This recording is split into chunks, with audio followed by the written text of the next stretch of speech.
आपले बायबल उघडूया. अनुवाद ह्याचा 29th अध्याय. अनुवाद 29 मराठीत काय म्हणाल त्याला? 29ला 29. ओके. अनुवाद 29 वचन 18 ते 21. कोणीतरी मराठीमध्ये वाचाल? अनुवाद 29 वचन 18 ते 21. कोणीतरी मराठीत वाचा. ज्याचे हृदय ऐकू येते का? येस.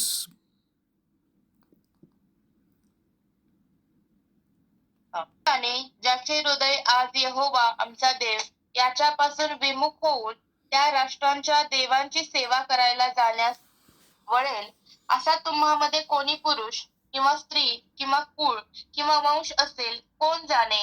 विष व कडुद्वना उपजवणारे मूळ तुम्हामध्ये असेल, आणि कदाचित असे होईल की तसा कोणी या शब्दाचे शब्द ऐकताना आपल्या मनात आपणास आशीर्वाद देईल आणि म्हणेल की जरी मी कोरडेपणाने ओलसरपणा नष्ट करायला आपल्या हृदयाच्या हट्टाने चाललो, तरी मला शांती होईल.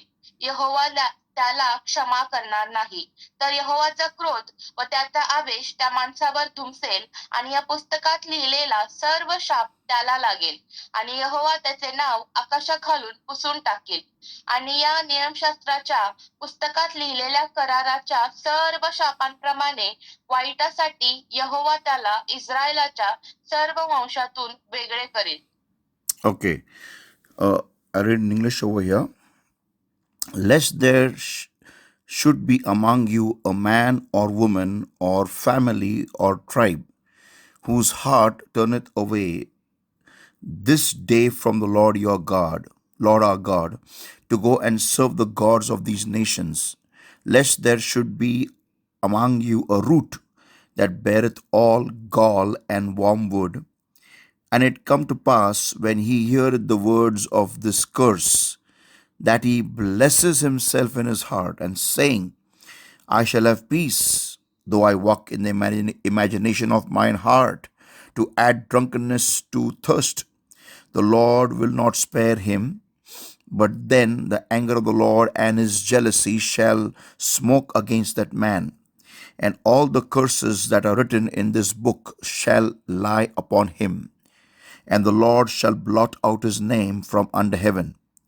And the Lord shall separate him unto evil out of the tribes of Israel, according to all the curses of the covenant that are written in this book of the law. आता माझा आजचा विषय आहे स्वतःची फ्लॅटरी. मला मराठीत माहिती नाही याला शब्द काय म्हणू शकतो मी. स्वतःची फ्लॅटरी म्हणजे स्वतःला मस्का मारू नका, किंवा स्वतःची बडाई करत राहू नका. स्वतःला स्वतःला झाडावर चढू नका, किंवा स्वतःला काहीतरी मी चुकीचं करतच नाही आहे असं डोक्यात नका ठेवू. ज्यावेळेस देव तुम्हाला एखादं गोष्ट दाखवतो किंवा सांगतो, मग तो तुम्हाला कसंही सांगेल. वचनाद्वारे सांगेल, स्वप्नाद्वारे सांगेल, दृष्टांताद्वारे सांगेल, किंवा कोणतं तरी लहान लेकरू येऊन तुमच्यासमोर बोलून जाईल. जे योग्य आहे ते सांगून जाईल, आणि तुमच्या अंतःकरणात लगेच तुम्हाला कळेल की हां, हे योग्य आहे. पण मनुष्य एवढा हट्टी असतो ना, मनुष्याला फार वळवळ असते आतमध्ये. स्लँग भाषेत बोलायला गेलं चूळ भरपूर असते मनुष्याला. आणि मनुष्य असा अतरंगी व्यक्ती आहे ना, म्हणजे मनुष्य असा क्रिएशन आहे देवाचा, की ज्याला देवाने एवढं फ्रीडम देऊन ठेवलं आहे ना, की तो देवाला पण चॅलेंज मारू शकतो. एवढी हिंमत माणसामध्ये आहे. त्याला माहिती असतं त्या माणसाला की यार मी चुकत आहे, मी हे रॉंग करत आहे, त्याला सगळं ठाऊक असतं. पण तरी पण त्याचा गर्व एवढा भयानक असतो ना माणसाचा, की तो म्हणतो नाही नाही नाही नाही नाही, मग काहीतरी फालतू कारणं सांगून स्वतःला देवासमोर आणि माणसासमोर म्हणजे ठेवायचं की नाही यार मी चुकलेलंच नाही आहे, नाही नाही नाही मी रॉंग काही केलेलंच नाही आहे. आणि बघा ह्याच्यानी काय होतं माहिती आहे का, की देवाचं आणि देवाच्या सेवकाचं काहीही बिघडत नसतं. मी तुम्हाला फॅक्ट सांगतो. आम्ही जे सेवक वर्ग आहे ना, आम्ही जे तुम्हाला वचन सांगतो, हे वचन आम्हाला पण तेवढंच लागू होतं जेवढं तुम्हाला लागू होतं. हे कारण दुधारी तलवार आहे, कधी नका विसरू. आणि आम्ही सेवक वर्ग काय करतो, आम्ही तुम्हाला वचन सांगतो आणि मग त्याप्रमाणे आम्हाला पण जगणं असतं, हे कधी नका विसरू. तर आमचं काम आहे तुम्हाला सांगणं फक्त, बस तेवढंच आहे. पण त्या वचनानुसार जगणं पण आमचं कर्तव्य असतं. तर ज्यावेळेस आम्ही तुम्हाला वचन सांगतो आणि ज्यावेळेस तुम्ही ते वचन ऐकता किंवा देव तुम्हाला कोणत्याही माध्यमातून तुम्हाला देव सुधारणा देतो आणि जर का तुम्ही त्यावेळेस स्वतःच्या मनामध्ये हा विचार केला वचन 19 प्रमाणे, तर काय की नाही आहे काय पूजा परत वाच, वचन वचन 19 परत वाच पूजा कुरणे, वचन 19 हा. परत वाच. 19. हा. हा. आणि कदाचित असे होईल की तसा कोणी या शब्देचे शब्द ऐकताना आपल्या मनात आपणास आशीर्वाद देईल आणि म्हणेल की जरी मी कोरडेपणाने ओलसरपणा नष्ट करायला आपल्या हृदयाच्या हट्टाने चाललो तरी मला शांती होईल. हा काय परत परत वाच.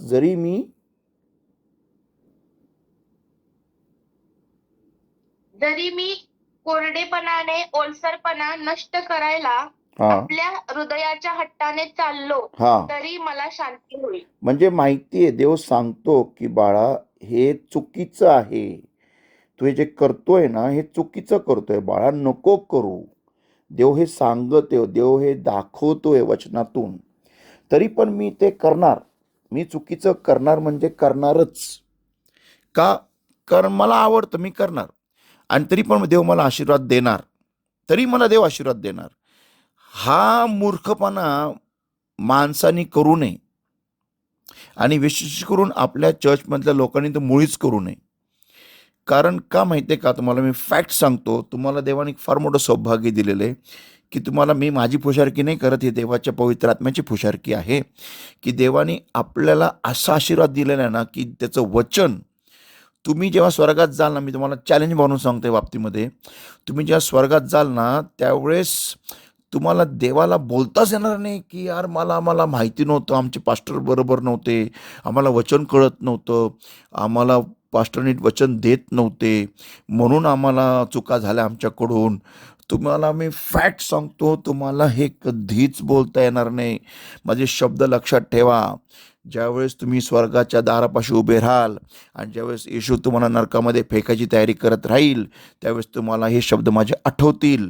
मी तुम्हाला चॅलेंज करून सांगतो, आठवतील की पास्टर हे बोलले होते की तुम्हाला देवासमोर कोणतंच कारण देता नाही. कारण त्यावेळेस येशू तुम्हाला सांगेल, उघडपणे सांगेल की बाळांनो, तुम्हाला मी असा सेवक दिला होता जो त्याचं जीवाचं रान करायचा, सगळं काही काटापिटा करायचा, तुम्हाला वचन आणण्यासाठी. माझ्याकडून कोणतंच वचन किती कठोर असू दे, मग ते त्याच्यासाठी पण असू दे, त्या व्यक्तीने तुम्हाला वचन पूर्णपणे क्लिअर कट दिलेलं आहे. म्हणून आता नरकात जा. म्हणून तुम्ही चर्च ऑफ द रॉकचे जेवढे आपले मेंबर्स आहेत, मी तुम्हाला एक विनंती आहे की स्वतःची पुशारकी करू नका. मी तुम्हाला एक वचन सांगतो, या वचनाद्वारे ना मला फार ऑसम उत्तेजन मिळालेलं आहे. एक मिनिट जरा, फार जबरदस्त. आणि हे वचन मी माझ्या जीवनामध्ये ना कटाक्षपणे लागू करतो. फार कडक म्हणजे मी स्वतःला अजिबात स्पेअर करत नाही या वचनाबद्दल. फार सुंदर वचन आहे. आपण उघड्या मत्तई ह्याचा एक मिनिट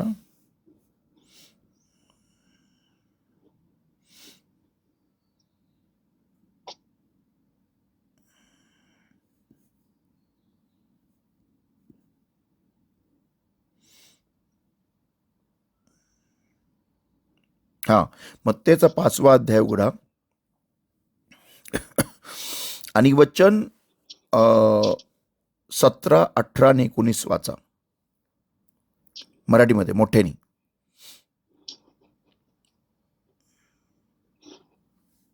नियमशास्त्र किंवा भविष्यशास्त्र रद्द करायला मी आलो असे समजू नका. ती रद्द करायला नाही तर परिपूर्ण करायला मी आलो आहे. कारण मी तुम्हाला खचित सांगतो की आकाश व पृथ्वी ही नाहीशी होतील तोपर्यंत सर्व गोष्टी पूर्ण झाल्या वाचून नियमशास्त्रातून एक अक्षर किंवा एक लहान टिंब देखील नाहीसे होणारच नाही. यास्तव सर्वाहून लहान अशा या आज्ञातली एकही जो कोणी मोडेल आणि माणसास तसे करायला शिकवेल काय तो आकाशाच्या काय राज्यात एक एक सर्वाहून एक मिनिट लहान एक म्हटला मिनिट जाईल. एक मिनिट एक मिनिट एक मिनिट पूजा, एक मिनिट. काय वचन 19 परत वाच, हळू वाच, एकदम स्लो. वचन 19. यास्तव यास्तव सर्वाहून लहान अशा या आज्ञातली एकही जो कोणी मोडेल आणि माणसास तसे करायला शिकवेल तसे तो करायला आकाशाच्या शिकवेल, राज्यात सर्वाहून तसे लहान म्हटला जाईल. करायला शिकवेल. म्हणजे तो मोडतो तो आहेच आहे, पण लोकांना पण ते करायला शिकवतो. स्वतः तर मोडत आहे, पण त्याचं पाप लोकांमध्ये पचावं म्हणून लोकांना पण ते करायला शिकवतो. त्याची काय होईल पुढे, काय लिहिलेलं आहे?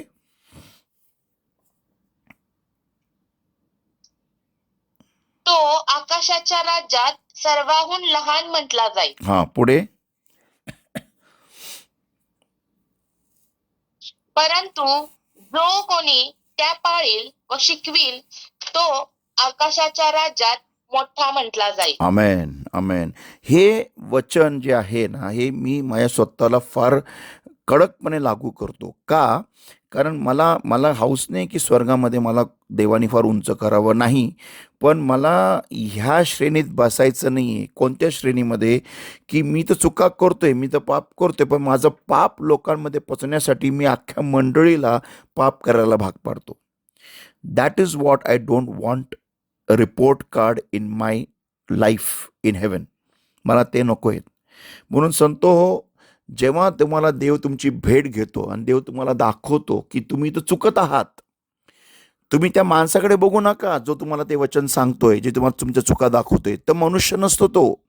फक्त देव तुम्हाला डायरेक्टली येऊन सांगत नाहीये, बस तेवढंच आहे. पण देव एका माणसाचा उपयोग करतोय तुम्हाला सांगायला की बाळा तू इथं चुकतेस. त्यावेळेस स्वतःची फुशारकी करू नका, त्यावेळेस स्वतःचं पाप पचू नका. त्यावेळेस नम्र व्हा आणि लगेच गुडघ्यावर जाऊन देवाला म्हणा, देवा मी चुकलं, क्षमा कर, मला याच्यातून बाहेर पडायला मदत कर. दावीद राजा आणि शौल राजामध्ये हाच मोठा फरक होता. शौल राजा जेव्हा चुकला ना, त्यावेळेस तो देवाबरोबर वाद करत होता. त्यावेळेस तो त्याचं पाप पचवायला तो कारण द्यायला लागला देवासमोर. पण ज्यावेळेस दावीद चुकायचा ना, दावीद अनेकदा चुकायचा, तो तेवढ्यांदा म्हणायचा, प्रभू मी चुकलोय, माझी क्षमा कर, माझ्यामध्ये एक शुद्ध अंतकरण तयार कर. हाच फार मोठा फरक आहे शौलामध्ये आणि दाविदामध्ये. तो नेहमी नेहमी चुकींची कबुली द्यायचा आणि क्षमा मागायचा. कारण त्याला माहिती होतं तो परफेक्ट नाही आहे. शौलाला वाटलं तो परफेक्ट आहे. शौलाला वाटलं की तो त्याच्या चांगुलपणाने त्याला निवडलेला आहे.